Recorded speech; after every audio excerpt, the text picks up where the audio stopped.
Welcome back to Bullyball, a 49er podcast. We have me, Joseph, and today my co-host, my dad, Daniel. Alex is he's babysitting his own baby today, so he couldn't join us. But we're going to jump in and talk about training camp, which starts this week. The Madden ratings for all the 49er players, the Jimmy G situation, Deebo Samuel, and I have a special question for all 49er fans at the end. So tune in and let's talk 49er football. Tony Montana, Tony Montana, Tony Montana, check up on my ear. Tony Montana, Tony Montana, Tony Montana, I'm about to cut the... All right, welcome back. And before we start, if you haven't yet, we did skip last week because we've been in a terrible dead period, nothing going on at all with football. But this week starts training camp. It's an exciting time, big camp battles. A lot of situations are going to shake out. And my dad is actually going to be at training camp pretty soon. So go ahead and tell them what days you're going to be there. We're supposed to be there on Wednesday. This upcoming Wednesday? Yeah. So it should I think be that's pretty exciting. The 28th, right? Yeah. Yeah, it should be exciting. So the 49ers have training camp July 27th and 28th, July 30th, and then they have August 1 through 7, which is a Monday through a Sunday. That crazy long period. And then they wrap it up August 9th and 10th. So I'm not 100% sure when the pads will come on, probably the August 1 through 7 period, or maybe 9 and 10. But it's going to be good to see, the team back out there. And we have some situations that we're going to see, the first day of training camp. Is Deebo Samuel going to be there the first day of training camp? There have been reports saying that nothing is imminent on the Deebo Samuel deal. And as you know, a lot of the 49ers deals, Trent Williams, Kittle, Fred Warner, most of those happened during training camp. Maybe it was the first day before practice. And that's what I was expecting for the Deebo deal.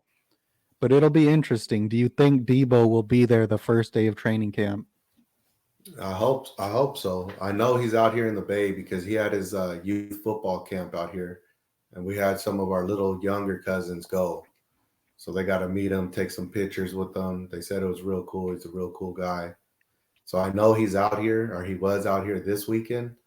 So we're hoping he's out here for this. So like you said, hopefully they get this deal signed real early so, we could move on and just be ready to go, get back on track. Yeah, I assume either they sign him that July 27th before practice starts, or I don't know. Maybe he shows up and just doesn't do anything, but I wouldn't show up, honestly, if I don't get paid before that. So it's going to be interesting to see. I think that's going to be the biggest situation to unfold during that time. Jimmy G supposed to be fully cleared by mid-August now, but there have been rumors saying he's been throwing since like the middle of July. So, we have conflicting reports. Would you be surprised if Jimmy did show up to training camp? Yes. I hope he's. We need to move on. If we're gonna move on, we need to move on. If he shows up and then you have it getting in Trey's head, and then not knowing what the hell's going on, like if we're gonna make this move, we need to make this move, and it's time. Let's go through the ups and downs now. Even if this year is not as good as we hope, we need to go through the tunnels. We need to do it now. Let's not wait. And I think if Jimmy's still here, it's just going to be a confusing thing. The locker room's going to be split, and I feel like Jimmy was at his capacity last year. We couldn't get past that hump. It'll almost be like, an Alex Smith thing. I think the time's now. Let's make the run and let's ride with them. And hopefully the fans can stay with Trey, even on the good days and the bad days, and not turn on him, because a lot of our fans turn on you real quick. He's a young kid. He's going to have some struggles, but I feel that he's going to get through them and he's going to be great for us. So yes, I hope Jimmy's not at training camp. I think that'll just go ahead. I was listening to somebody talk on something. I don't remember, but it was interesting because they were saying like Trey Lance has to be a top 3 quarterback of like all time for this pick to have been good. And I was like, what do you mean? That's insane to think this young dude, like nobody is ever expected to be that. Even like the first overall pick, Trevor Lawrence, nobody's saying, oh, he needs to be Hall of Fame quarterback for the pick to be good. And it's just funny how 49er fans can sometimes expect like not realistic things. Just because the 49ers have had 2 Hall of Fame quarterbacks doesn't mean Trey Lance has to be a Hall of Fame quarterback for the pick to be good. If he was a couple-time Pro Bowl quarterback, maybe competing for league MVPs, I would be happy with that. You know what I mean? Like, there's so many great quarterbacks in the league now. You don't need to be Hall of Fame level for the pick to be good. And I saw someone saying a good comparison for him was Donovan McNabb from the Eagles back in the day. And I actually liked that one. I thought that was a good comp for him. And he was just a Pro Bowl quarterback type of guy, nothing crazy. But I would be happy with that.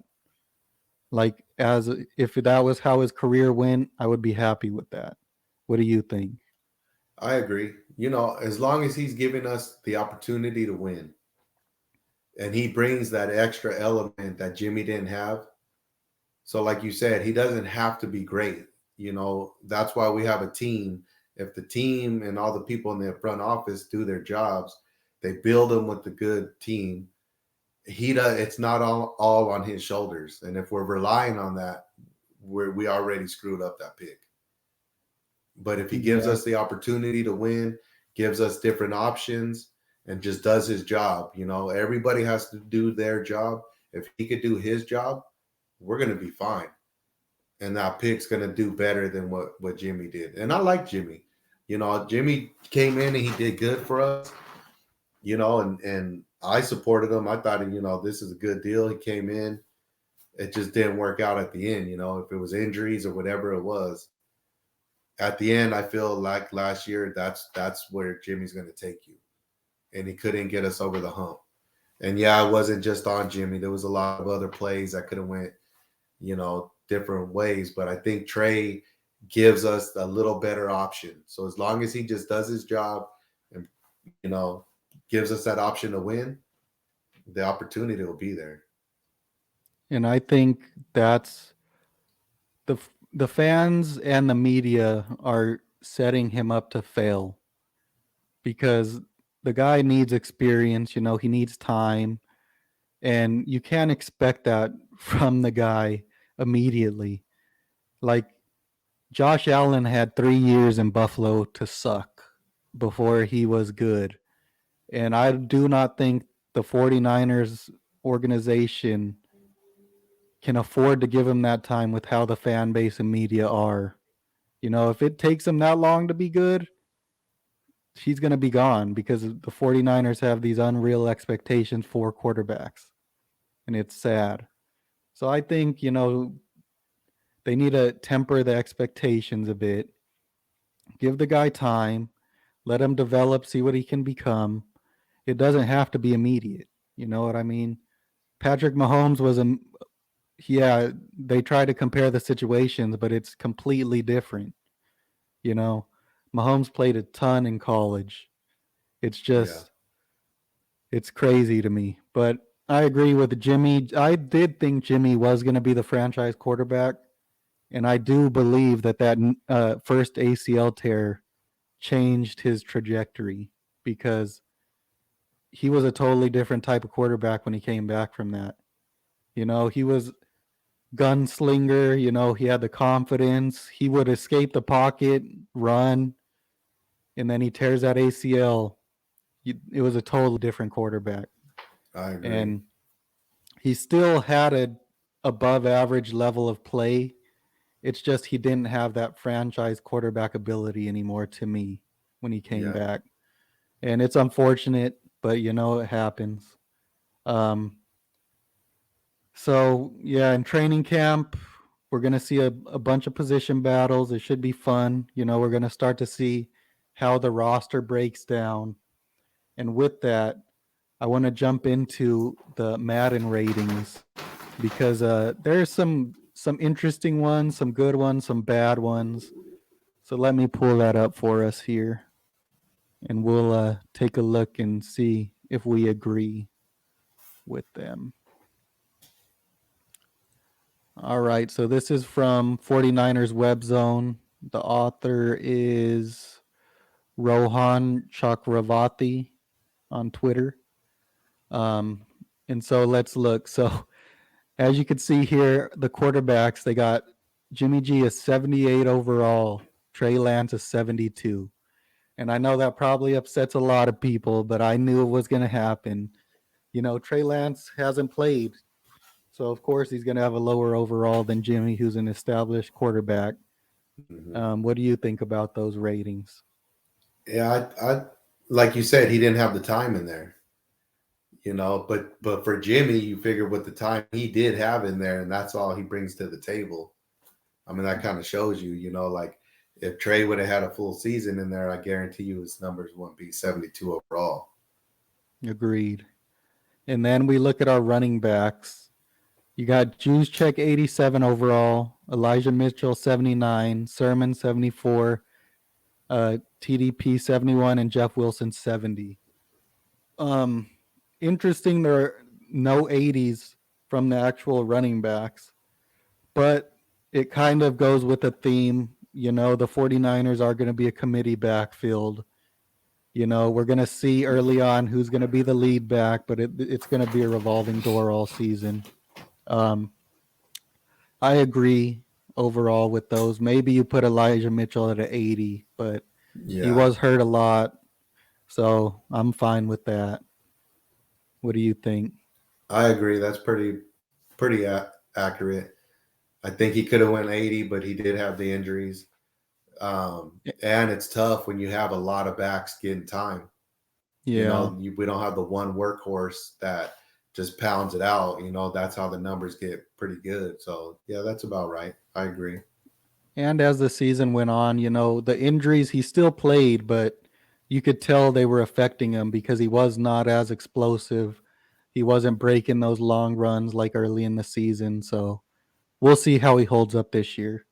Yeah. Wide receivers. This one shocked me. Deebo Samuel's an 89 overall. He was not in the top 10 receivers on the lists. Amari Cooper was in the top 10. And there was one other guy in the top 10. I was like, what? How are they above Deebo? But 89 overall, Ayuk 81, Ray McLeod 72, Jawan Jennings 70, Danny Gray 70. The Deebo one's a disgrace. Should at least be like a 92 or 93 to me. Ayuk's fine. It's kind of putting Jawan Jennings at a 70 with a rookie that's never played.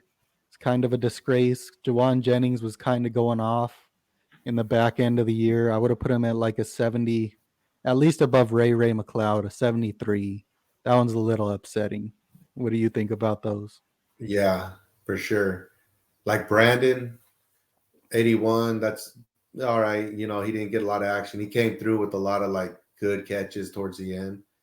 But like you said, Juan Jennings, with Danny Gray, he came through with a lot of clutch catches. He started getting hot at the end of the season. But Deebo, come on, man. That's people hating. Either they're hating because he's the what's his position called? I forgot what the they wide call back. Yeah, so it's like the man was in there. People didn't want to play him, and when he got the ball, he made stuff happen. It's like, don't hate the player, hate the game if you're gonna hate it. That Definitely. man deserved a higher rating on that. Like, he was up there with the big dogs. Arguably could have been top 5 wide receiver last year, and then for that, it's disgraceful.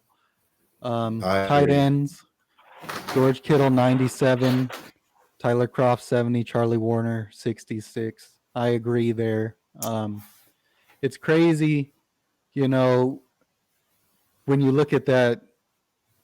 Deebo had a fantastic year where Kittle was kind of, didn't break 1,000 yards receiving. He was hurt a little bit, but like it's just interesting that they put him that high and then they put Deebo that low. But I do agree with the rating. What do you think?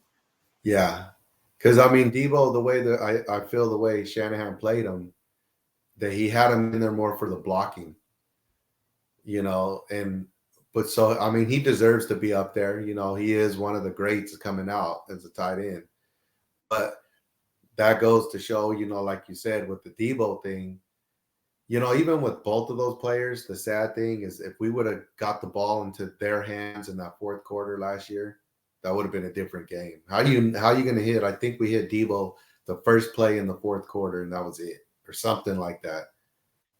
Like, you have those two players there, and you're not trying to just dump the ball off to them and let them try to make something happen.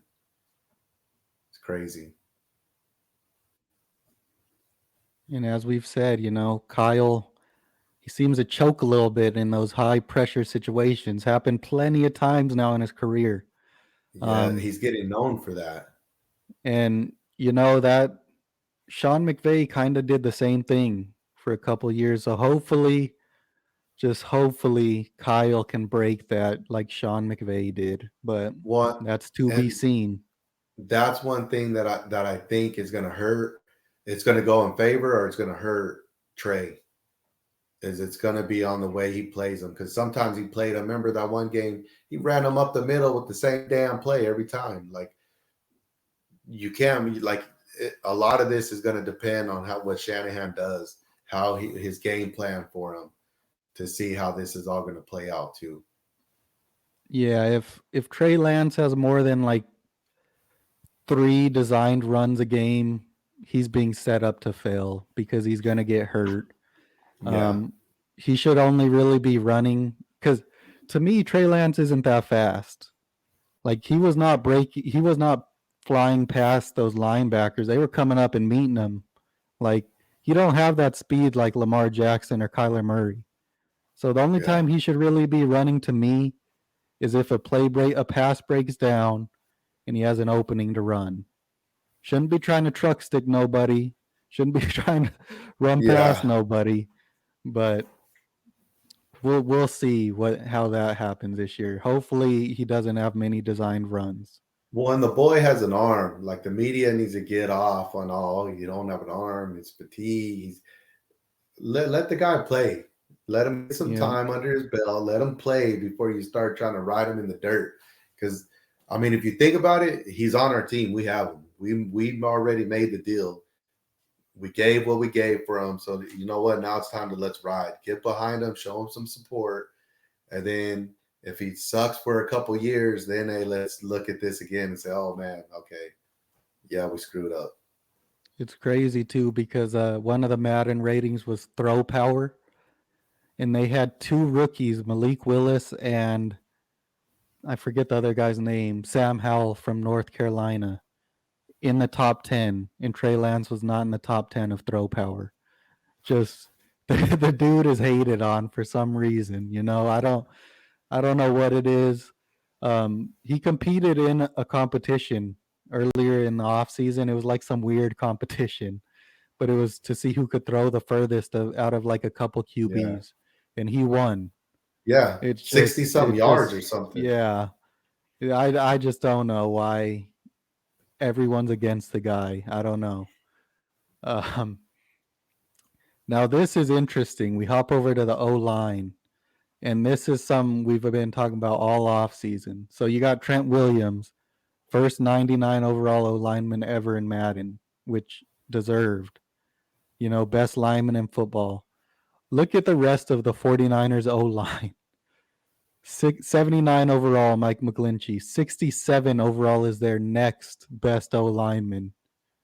That's terrible. And that's Aaron Banks, who didn't even play last year. Brunskill, 66. School, 65. 65, 62. 62, 61, and 58. You can't even play with the 49ers on Madden this year because that O-line's going to get destroyed by everybody.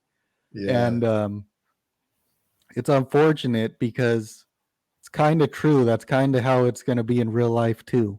McGlinchey's off injury. We don't know what he's going to be. We don't know what Banks is going to be on the field this year. Brunskill, he should have at least been a 70. That's a little disrespectful. The guy, he's not great, but he's not that bad. Yeah. And then the rest of them, whatever, 60s, but that's just crazy to me, these ratings. What do you think? Yeah, I'm with you on that. Like Trent Williams, I had that man's jersey all year. That boy can ball. And he seems like a great guy with a great story behind him. McGlinchey, 79. So that's pretty good. And like you said, coming off injury, I hope he comes back tough. Because I know the year before his injury, he was getting blasted a couple times. So, hopefully that boy comes back and he's there. But like you said, that's a little rough. And yeah, we wish, heading into the offseason, that was the one thing, address the interior O-line. Like, it's been a weakness the past 3 years. When we were in that Super Bowl year, we lost because interior O-line got blasted. This year, we lost because interior O-line got blasted. It wasn't just their fault, but this whole Kyle Shanahan era, the interior O-line has been weak. And we lost a Pro Bowl guard this year. So, we'll see, but they haven't done good to set Trey Lance up for success with that interior O-line this year. We'll see what happens, I guess, but it's a little scary. You want to protect the guy. You invest all this into him, give him some damn good O-linemen. But we'll see. Definitely. I agree 100% with you. Heading to the D-line, we got Nick Bosa, 94, Eric Armstead, 86. Both of them were in the top 10 D-linemen in the Madden rankings. D Ford, 78, Ebukam, 76, Kinlaw, 75, Teray, 73, 72 for Hurst and Hyder. Omenahu Willis at 71, Drake Jackson, 76. You could see the rest. I agree with the Bosa and Armsteads. D Ford, you could have put him at a 70 or whatever. The dude hasn't played. I feel like Ebukam maybe could have been a 78 instead, but that's fine there. Kinlaw, I was a little surprised with that they actually put him that high since he hasn't played, but I'm fine with it. I would have liked to see Teray a little higher because he did have 6 sacks last year for the Colts. But, the 49ers D-line is what's thought to be the best unit on the team. And the ratings are a little low. But, what do you think about it? Yeah, I think so. For like all the talk and everything, it does seem a little low. The first two, Bosa, Armstead, yeah. And like you said, D Ford, I'm surprised he got a 70. Poor man's never been on the field. Like last year, I was excited, it looked like the hype was, he's looking good. And then dropped off. I mean, he would have helped us. And Kinlaw, 75, that's pretty good. He's still got to come out and prove himself. Yep. But, hope out and show a little better, play out, because that is supposed to be one of our strengths. Yep. We'll see. I think the team could lead the league in sacks this year. So we'll see if they prove them wrong. What about D Ford? Well, I thought he was supposed to be gone already. What's the Yeah, rumors with him? supposedly he was supposed to come in for a physical, and then once he passed, he was going to get cut. So maybe he didn't pass a physical, or maybe he just hasn't come in yet. I don't know. We should at least hear about it over training camp, I would assume. So we'll see what happens with them. We'll see if he's on the team. Who knows? They might end up keeping him. Linebackers, Fred Warner, 94, Greenlaw, 78, Aziz Al-Shaair, 73, Burks, 66, and Flanagan Fowles, 62. I agree with the Fred Warner, obviously, one of the best linebackers in the league. I feel like Greenlaw, I honestly feel like Al-Shaair should be higher than Greenlaw. That dude was nasty last year. But I feel like they both should at least be 80 overall. Feel like they were a little slept on. What do you think? Yeah, for sure. Because he balled out. I think he did a little better than Greenlaw. He Yeah, had a lot of action. He was in there. and Greenlaw was hurt a lot last year, so that one's interesting. Corners, you like to see pretty good ratings, considering that's been our weak unit for a couple years. Verrett 81, Ward 80, Mosley 76, Denard 75, Ambry Thomas 73, Dante Johnson 70, and you see the rest. Interesting that Verrett's in 81 ahead of Charvarius Ward. Charvarius Ward was very good last year. I'd like to have seen him at least in 84. And Verrett above him that's kind of crazy to me for a guy that didn't play at all last year. And then Emmanuel Mosley slept on. The dude is very good. And he's a 76. It's interesting. What do you think? Yeah. Mosley, he could have been up definitely a little higher than that. And then, like you said, with Verrett being out last year, I hope he plays up like that because he did good the year before. Yeah. He was solid, but the poor man, that's another one that's had a lot of injuries. I think it was a good deal signing him for the 1 year, though. Definitely was. Let him prove himself again. But Ward, they go up against a lot of good receivers and quarterbacks in their division. He definitely should have been like 80, 84, something like that, 85. I'm real excited to see him like this with all our cornerbacks. I'm excited to see them this year. Even Dante Johnson, he did all right when he came in. I remember a couple years when he first came, we were like, oh, shit. Poor guy. Now he's like our little, when we need something comes through and you actually have a little confidence in him. He's the safety valve on the team now. Yeah. And then our safeties, we got Jimmy Ward, 87, George Odom, 71, Hufanga, 69, and Tavarius Moore, 67. Man, Jimmy Ward, most underrated player in the NFL. He doesn't make your big plays, huge interceptions, fumbles, stuff like that, but he's a great overall safety. Feel like he should be an 89, Great player, just doesn't make those crazy game-changing plays. George Odom and Hufanga, they got a lot to prove, so we'll see. We'll see who ends up starting, and we'll see if they could raise their rating this year. Yeah, I'm excited to see like Hufanga. I think he could be good. I hope he could turn it out, and like you said with Ward, because Ward started with a lot of injuries when he came. I remember there was a time when we were like, man, he's always hurt. We need to get rid of him. But that boy, he should have a little more. He should be a little higher rating. He's already proven himself. And he was a safety in college, and they tried to make him play corner when he came in the league. So once he moved back to safety, he started playing a little better. Yeah. All right. That is all we have for the ratings. Let us know what you guys think of the ratings. You think they're fair? I believe the 49ers were like the 8th or 7th highest rated team, which it's fair. I think that's a good place for them to start the year. They got some stuff to prove. They have some holes, so we'll see. Um, so now let's jump into Jimmy G. They said he's been throwing, and there's been some rumors of teams that are interested in him. So I'm going to list off the teams. You tell me what you think of the fit and if you think they would actually trade for him. Um, one team that supposedly has been, talking about him is the Texans. What do you think? So the Texans have Davis Mills. He was a rookie last year.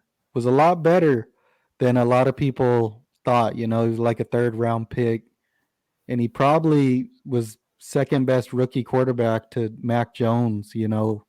In the way he had played last year. So what do you think? I would probably ride with the youth. I don't know. I don't see that as a real good fit. I would. I'd stick with it. Why you gonna? The only ones I don't know the other list, but we'll go down to the next one. But I would stay with the younger guy on that one. I agree. I'd stick with Mills. I thought Mills was good. I thought Mills could possibly become something. I could see maybe if they want Jimmy to back him up, maybe he comes out and he's terrible this year, and then we have a vet. But at that point, they ain't gonna pay him that much money to be the backup. So that's where it gets sticky. Yeah, if it was like a $10 million guy, definitely not at the money he's getting paid now though. Second team, Seahawks in division. I could see that, because if you're a team that you're pretty decent to good and you need a vet to come in and help your team, I wouldn't mind playing against Jimmy. I'm pretty sure like we've had him long enough that we would be able to play him. I'd be more fearful of the quarterbacks I could take off and run on you. And we know Jimmy can't. So his arm doesn't scare me. Like I wish he had a little better arm because we could have used it a couple times. There was some big plays we could have used a little bit stronger of an arm on him or just a hair faster. So I wouldn't mind him going there. I don't think he'd give them the leverage to beat us. If they were going to beat us, they were going to beat us. I think it would be a good fit for them. Drew Lock, we'll see. He hasn't been good. Geno Smith had a couple moments where he looked good and then he looked bad when he did play when Russell was hurt. I feel like Jimmy would start for them.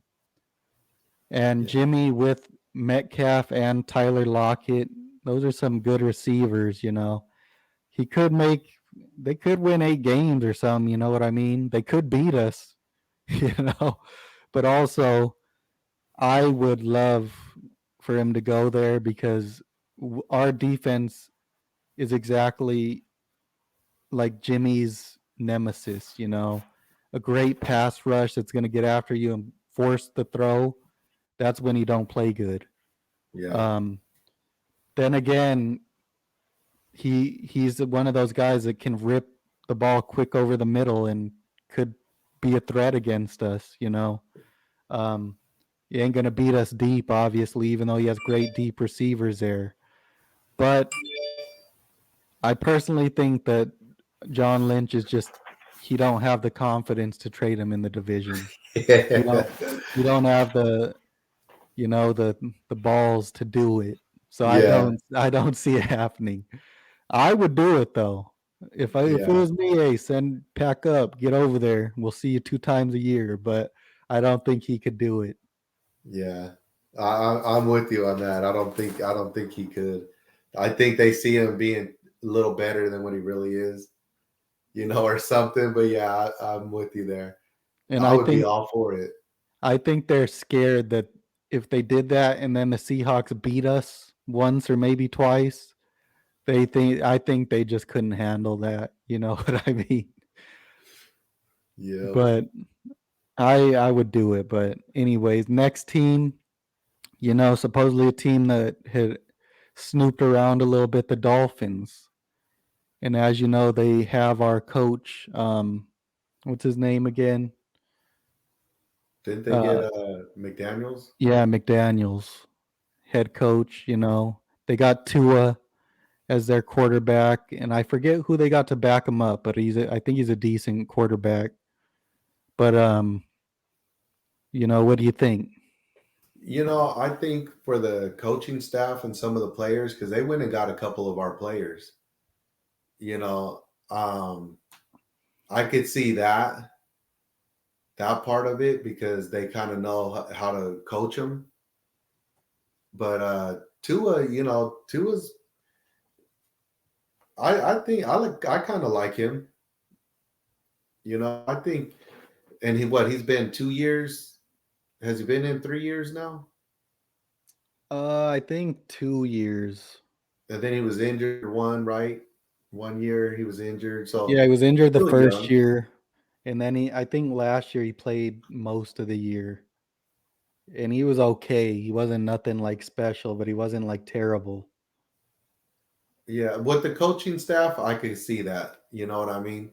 Because when you're a new coach, you need to get some people that you're familiar with. Because you got a whole new ball game right here, being an assistant coach to a head coach.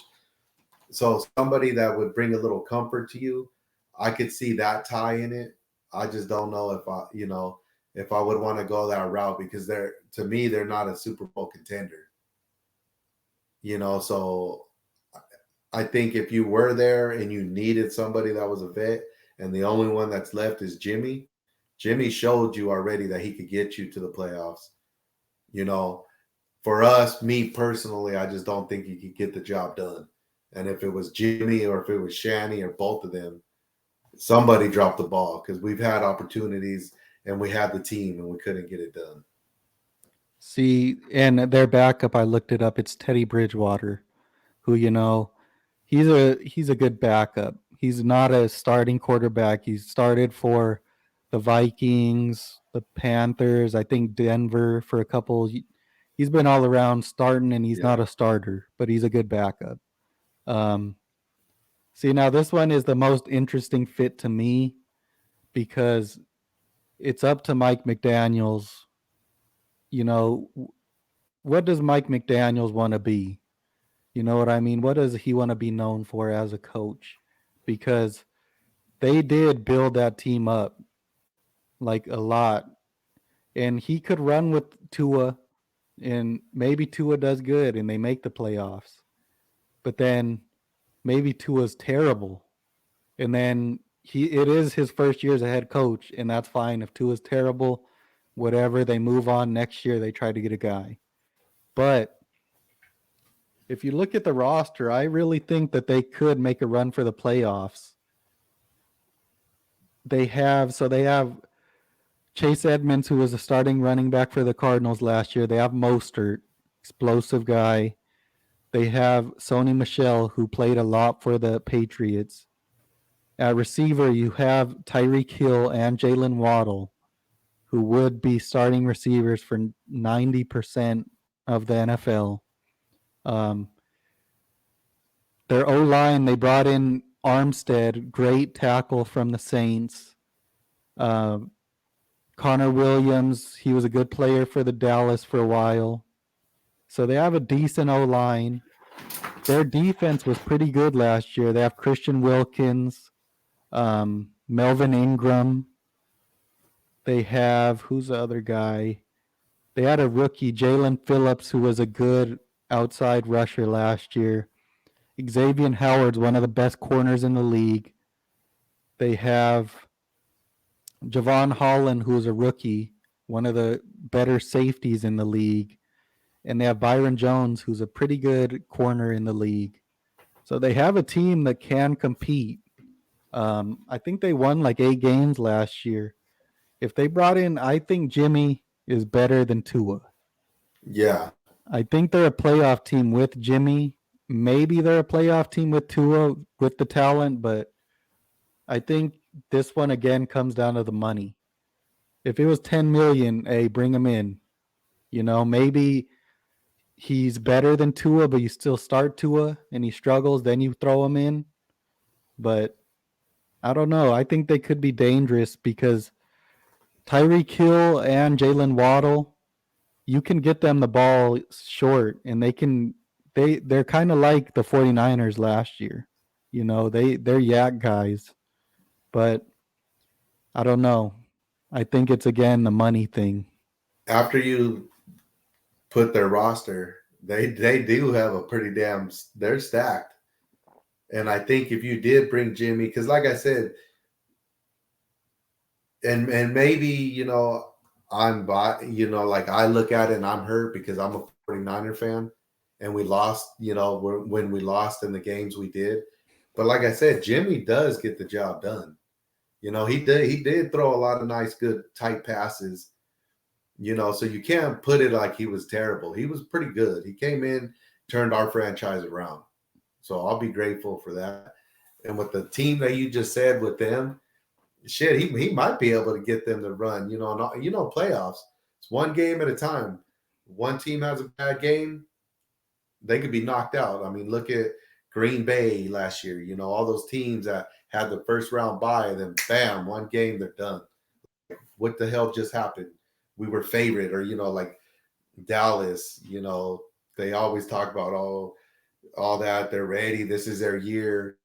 Boom, we go in there and knock them out. Like, so if you could get in the playoffs, you could legitimately make a run. You know what I mean? So that might be a good fit. That might be a good fit.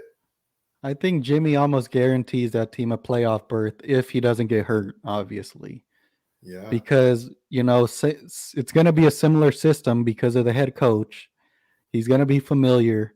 He has the weapons. I think he almost guarantees getting them in the playoffs, where Tua's kind of like a mystery, maybe or maybe not. And McDaniel can afford to not make it this year, but it's up to him what his legacy is going to be, Yeah. Like that's the most intriguing team to me for him. Yeah, I agree. And another team, this one is the wild card. They've been poking around a lot lately, is the Falcons. What do you think about them? They brought in Mariota to start for them this year. They were a middle of the pack team last year. They got Kyle Pitts at receiver, at tight end. No really good receivers. Their best receiver, Calvin Ridley, got suspended for gambling. Who else they got? They got Cordell Patterson, the guy that plays running back and receiver. He's a hella good player. Just a middle of the road team. They got a good rookie wide receiver, but what do you think about them? And you said they brought Mariota? Yeah. And Mariota, when he got the chance to play for the Raiders, I thought he could have took Carr's spot for a minute. I don't know. He seemed like maybe he was making his second chance, because he's had a couple chances. I always thought when he came in, he was going to be a little better than he was, because he was pretty good in college. Yeah. The Titans never really gave him a team either to help him. Yeah. Like you said, the Falcons is a team that they're going to upset a couple teams. They always do. They upset a couple teams. So, I mean, you don't know what Mariota is going to bring if you want to compete. So, yeah, I could see, bringing a vet like that over there. But like I said, it's the money. Yep. I think the people that are going to pay is somebody that's really going to try to make like Miami. If you're on the verge, even if you had them back up to let him learn the playbook, like when we brought him. And if he starts slipping, hey, we don't have time to waste. I'm a new coach. I want to be known. This guy came in and he made it happen. Yep. That's how you're going to be a coach for a long time. I agree. And yeah, the Falcons, I would just run with Mariota. If he's good, hey, that's a surprise. We won 9-10 games. Like, cool. If he sucks, it is what it is. You know, they weren't a good team anyways. Yeah, and Try they're to get a still quarterback building. next year. Yeah. Yeah. Um, Another team that has been mentioned is the Giants. You know, they have a new coach. Their coaches said, "Hey, we're sticking with Daniel Jones. We think we could get the most out of him." But as we know, Daniel Jones sucks. So uh, they have Saquon, you know, very injury prone. They have a receiver. They had the young guy Kadarius Toney who showed some things last year, but he was injured a little bit. I don't really remember who else they have on offense. Um, Another one of those teams, middle of the road. I don't really think they're ready, but Jimmy's definitely better than Daniel Jones to me. What do you think? Yeah. I agree too, because I mean, I'm sure Jimmy wants to go to a team that he feels could compete. Like you said, um, he'd be all right over there. I don't know. I don't I don't think he moves the needle for them. You know, I Yeah, think I just stick with Daniel Jones. If yeah, you are the worst team in the league, you get the first pick. You yeah. know, just stick with it. That I think so. I agree with you there because he's not going to come in and he's not going to be the difference maker. Like, oh, this is our future. We're rolling. It's not happening. Yep. And then the final team, you know, they've already come out and said, "Hey, we're not going to bring him in." They went out and signed Josh Rosen, the Browns. You know, if Deshaun Watson misses the full year, they have Brissett and Rosen. You know, I think they're bluffing. I Yeah, think they're kind of waiting and seeing if Deshaun is suspended the whole season. Because if he is, I'd bring Jimmy in because that team is yeah, built to compete. You know, you got nasty running backs, you got a good O line, a good defense. Uh, and Brissett and Rosen ain't it. They ain't winning you yeah. no damn games. So I think they're just bluffing and seeing what's going to happen with Deshaun. I agree with you on that. You know, because that right there, like you said, they're a team that they've been right there at that level, ready to break it. Like just snap that little stick and they're on. So when is the Watson thing supposed to? When is all that supposed to play out? I would assume before the season starts. I don't know when, but I would assume he ain't going to play a game before the suspension comes out. One, So, it seems like every time you hear it's something new coming out. Somebody new popped up. Another woman popped up. Like, and at the NFL, they want to keep a good. There's a lot of women that watch football, and if they don't do nothing about this and just act like it's not happening, I think they're going to get a lot of pushback. That's not a good look. Who knows if it's true? The evidence and all that. I heard about it. I don't follow it too much, but I yeah, mean, you can't just let that kind of stuff slide. And so yeah, if that's the case and he is out, I think Jimmy would be good there. I think he could make stuff happen there, and Miami are the two top ones. And hell, let him go to Seahawks, man. Take the boy. Shit, uh-huh, we'll be up for the challenge. definitely. Definitely. But so what do you think the most realistic team to get him would be out of that list? Probably I would probably say like Miami. I Miami? mean, because you don't know about the Browns. Like they went all in on Watson. And who Yeah. knows? You never know with the NFL if they're gonna do anything or not do it. You know what I mean? I would probably say like Miami. Yeah, I'd say I think that would be the best like situation for him and the team. The most realistic to trade for him or pick him up, probably Seattle. I Yeah, think I think they wouldn't trade for him, but I think they'd pick him up if he was cut.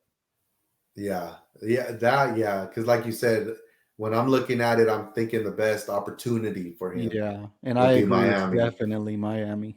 But Seattle, yeah. And Seattle's played against them, so they know he could do some damage, you know. And the boy Yeah. always likes overthrowing the receivers. Well, they got big ass receivers, Yeah. so he'd probably fit right in with that. Yeah, and you know Seattle loves bringing in our old players. Hey, we don't Yes, know why, but they do. If it's for the intel or what. So yes. And I so think yeah. he'd do pretty good over there. You know what I mean with Carroll. Like I hate that man because he always be beating us. Yeah. You know, but he's a good coach. You know, you got to give him his respect. He's a good coach. He puts it together. It's going to be And, way different without Russell, though. and yeah, You know, they're that's always a team that like yeah, hey, they're gonna suck this year and then they'll make the playoff. You're like, what the hell? yeah. How They'll that compete happen? somehow, Yeah. some way. They're competing. Yep. So we'll see. Hopefully that situation, the Deebo situation, hopefully all that pans out quick. We've waited all off season and it hasn't happened. So we'll see. Um, so I have one question that I had thought about over this past week. So which Super Bowl loss that we've witnessed in this decade, if you could reverse one of those into a win, which one would it have been? Like which one would have been more historic and affected the franchise in a better way? The 2012 Super Bowl versus the Ravens or the 2019 Super Bowl versus the Chiefs? If you could make one of those into a win, which one would it have been and why?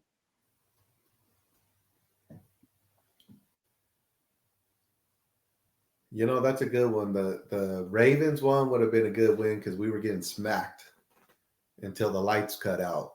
You know, and then the two brothers, head coaches, coaching each other. And then if we could have pulled that off, you know, they had a good ass team too with Ray Lewis and all of them. But then if we could have pulled off the KC one, that would have been good because they were stacked, you know, and they were the team. Like nobody thought we were going to compete. I would say that one, the KC. Really? Yeah, I would say that because nobody thought we could play with them, you know. And when we had Kaepernick, we were going and smacking people. Like we should have won that game. That should have been our damn game, hands down. So I don't know. I don't know. That's a tough one because that's a tough question.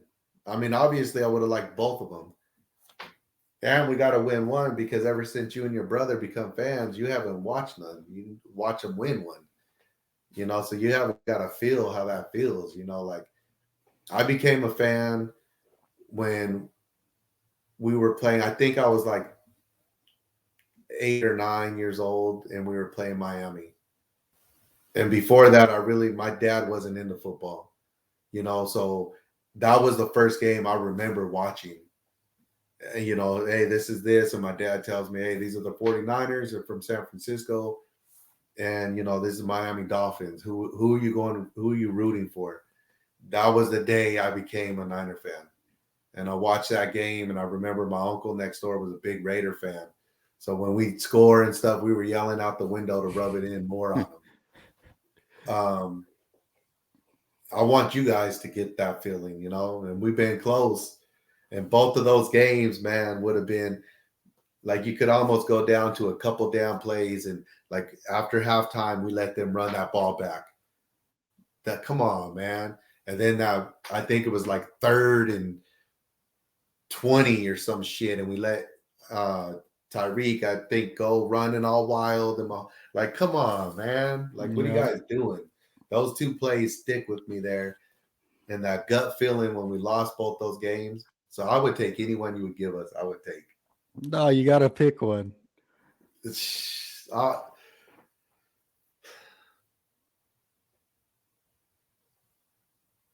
I would say the KC game. Yeah. Yeah. See, for me, I would go opposite and say the 2012 Super Bowl. And the reason I say that is because the 49ers franchise went into despair, for years. I think was that the second year and then we made the NFC Championship again the next year? Or was Yeah. that the last year and then we sucked for a while? No, I think we went because we thought, all right, we're going to be right back in this. So I would still pick that 2012 one though, because you have 49ers legends that never got to win a Super Bowl because of that. That was their chance and it faded away, Frank Gore, people are on edge. Is he in this Hall of Fame? Is he not? You had that Super Bowl win. Nobody ever questions it ever again.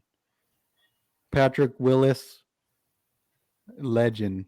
He needed a Super Bowl ring. Would have got it there. Maybe Colin Kaepernick's life is different. He stuck around the NFL longer if he was a Super Bowl champ that year. Yeah. Even Staley. Staley, yep, gets one there. He also could have got one later, but shit, then we have the Cowboy too. Yeah, Justin Smith. I Yeah. actually let me pull it up here. But, all those legends get a Super Bowl there, and I feel like that team was the best team in the NFL that year. And that's probably the best 49er team we've ever watched, in my opinion. Vernon Davis, legendary tight end for the 49ers. Crabtree, Frank Gore. Alex Smith actually was the starter that season, but he got hurt.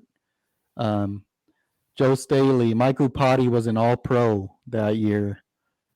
You had Justin Smith was a Pro Bowler. Navarro Bowman was an all-pro. Patrick Willis, all-pro. Aldon Smith, all-pro. And he had 19 and a half sacks that year. Carlos Rogers was a great corner. Terrell Brown, who we interviewed on the channel, good corner. Dante Whitner was a Pro Bowler, and Deshaun Goldson was an all-pro. That team was nasty. Yeah, I feel like you set me up on that question now. Because that is true. Even just for my boy Frank Gore.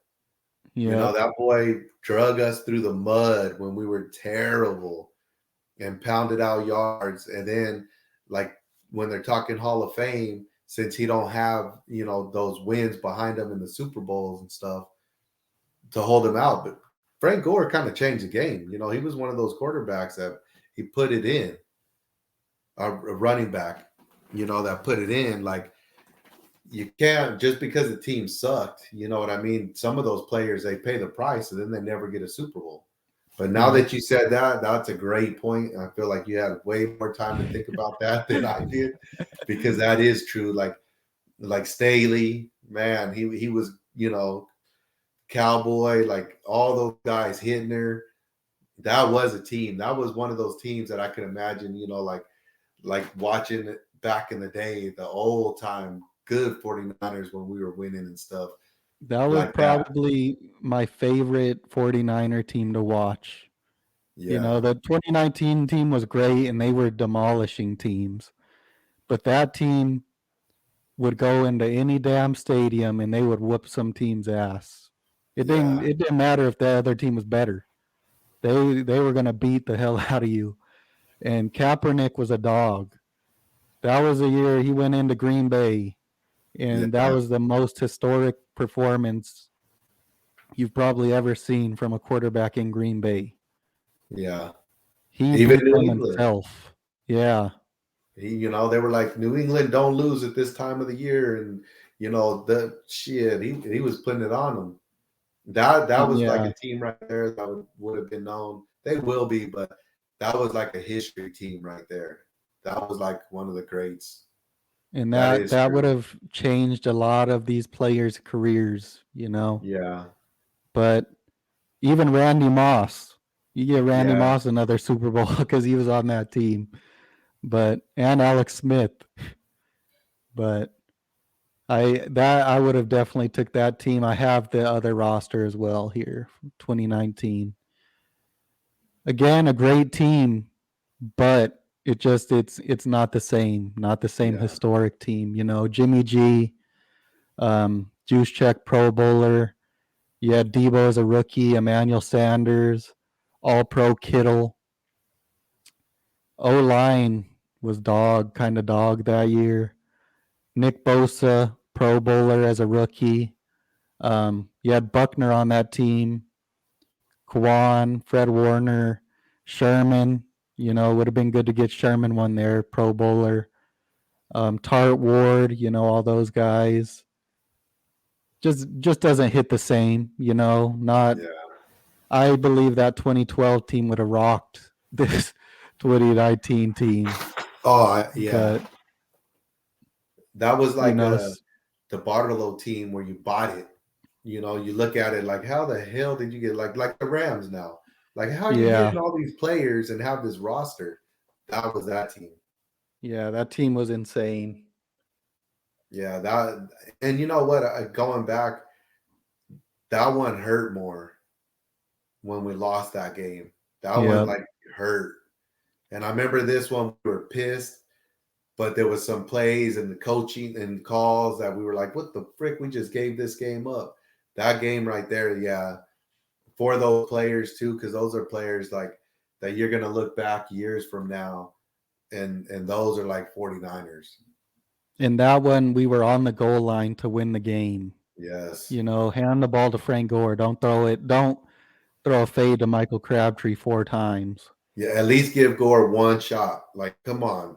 If you're going pass, go run, go pass, and oh shit, let's try to make something happen now. But the Yeah, boy, when you have that situation, how can you not try it? Like this last year when we lost in the playoffs. You have Kittle, Deebo. How are you not going to try to hit those? I would rather lose, just put the ball in their hands and let's see what happens. yeah. That's where the bully ball comes from. Then you're not going to do it. Well, that team that you said against the Ravens, that was a bully ball team right there. That's what I remember we were watching games and they do goal line stances, shut them down 3 plays in a row right there at the one. Yeah. Like that team was legit. And it's crazy to think about it now. That 2019 Super Bowl, that was kind of the start of Jimmy G not being clutch. Yeah. His first, when he came onto the 49ers and went 5-0, it was the clutch factor. He didn't have it there in that Super Bowl. And then think of back to this past year. When we were down, you didn't think we were going to win. Yeah. The confidence was gone. Yeah, he did it against the Bengals in that overtime. But other than that, like against the Rams, we weren't going to win that. We had that ball last possession. We knew that thing was over. Yeah. And like some of those games, we be jumping on them. And I think that for me in my eyes, that's where I'm starting to see Shanny is like we jump on them. Hey, don't stop. Keep pounding them. What's our little all gas, no brakes? And then all of a sudden it seems like, yeah, but it seems like now we're stopping and we're slowing down and let's be conservative. And then bam, we end up losing. Like, come on, man. I'd rather go all in, and if we lose, we lose. That goes back to his Super Bowl with the Falcons, 28-3, and then you get clapped. Like, come on, man, how you doing that? All you got to do, you don't even have to score that much, but you still get some points here and there, but keep moving forward. Yeah, like that's the thing that worries me is it's starting to be like a routine. Yeah. Hopefully we change that this year. I thought you would easily pick the 2012 team, so that was interesting to see you pick the other one first. Well, and I was kind of one of my parts in that was because you and your brother are older, so you would enjoy it a little more, So I was being more like a good father, thinking about boys and not the team. But when you said that makes sense, like because I feel bad for like Gore, man. Like, damn, that was a workhorse. Like, if he could have got it, Staley, one of our greats there. Like, even our corners back there, Hittner, like, those guys deserved it. They deserved it. And Kaepernick did come out. For me, he changed the look of the Niners right there. Like, I'm hoping Trey could come out and run like that. He kind of changed the league a little bit, Lamar Jackson isn't who he is without Kaepernick. Yeah. And you got a couple guys like that, Josh Allen. Josh Allen is actually pretty similar to Kaepernick. He's just a little bit bigger of a build. Yeah. But rocket arm was a runner. Yep. Yeah. It was exciting, like it was at the end, when he fell off and all that. But I mean, it was exciting. Like I remember as fans, we were confident going into Green Bay. Like, you guys better be ready. Because you think about it, people still talk shit. 49ers are fake. They're pretenders. Whatever. That's just fuel to the fire. And you were never out of a game with them. You knew, hey, we got a chance. Yep. But yeah, that was I guess one way you could say the 2019 one was better is because when the 49ers made that Super Bowl in 2012, they were a dominant team, NFC Championship the year before, make the Super Bowl the next year, NFC Championship the next year. Like, they were a powerhouse team. Whereas the 2019 team, we won, 3 games? And then we made the Super Bowl the next year. Like, we coached the Senior Bowl the year before, which means you're one of the 2 worst teams in the NFL. And then we made the Super Bowl. So it wasn't expected. So I guess you could say that is like, hey, that was like a surprise, crazy. We ended up making it, and then we won it. But so I could see both ways. But the history of it would have been the other one. Like, the roots going in. And the most recent one, like, we had the team where we were still young. So we could have made, if we played the cards right, we should have been tough for a while. Yeah. And I feel like Harbaugh deserved one. He literally reinvigorated the franchise. We were terrible. And then this dude comes in and brings us back to glory. And then he gets disrespected and out of the league again. Yeah. But where Shanahan was like this prodigy, he's supposed to be great, He has the family roots and all that. But he still has some proving to do. Yeah. You got to get us in that big game and win the big game, not just get us there. Yeah. But that's all I got for this episode. 49 days from today is the season opener in Chicago. We're almost there. 49 days. So that means preseason football is way closer than that. It's finally time. It's going to be a fun year. You got any closing remarks? No, just, thanks for having me on. You guys have been doing great. The last interview was great. He was a pretty funny guy. Some of the stuff he was saying, I was laughing when I was listening to it. But keep up the good work. You guys are doing good. It's going to get exciting. Like I said, every year, where I ride right here. Every year, I hope we can win. One game at a time, and let's make it happen. Let's get Deebo paid, Jimmy out. Let's get Trey confidence, and let's roll with this. Yep, and if you're still watching all the way to the end, please subscribe. We're trying to make it to 100 subs before the first regular season game, which is 49 days away. And if you haven't watched the last interview that Alex did with Randy Cross, great interview. He went into so much depth on like specific moments of 49er history. It was a great interview, Check it out and let us know what you thought. We'll see you next time. And thanks for coming on and filling in for him. Bring it back. Money.